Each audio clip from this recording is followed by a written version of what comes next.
स्वागत है आपका एक और नए वीडियो में। इस वीडियो में हम जानेंगे FDD का फुल फॉर्म अर्थात FDD का पूरा नाम, वो भी सबसे आसान तरीके से। तो बिना टाइम वेस्ट किए इस वीडियो को शुरू करते हैं।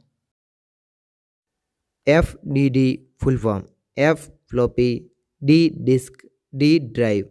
तो FDD का फुल फॉर्म हो जाएगा फ्लॉपी डिस्क ड्राइव। अगर आप कंप्यूटर, मोबाइल और टेक्नोलॉजी से जुड़ी वीडियो देखना चाहते हैं, वो भी बेसिक से लगाकर एडवांस तक, तो इस चैनल पर आपको ऐसी वीडियो मिलेगी। और इसी के साथ इसमें कंप्यूटर की क्वेश्चन आंसर वीडियो मिलेगी, जिससे कि आप किसी भी कंप्यूटर एग्जाम में टॉप कर सकते हैं। तो बिना टाइम वेस्ट किए चैनल को सब्सक्राइब करें।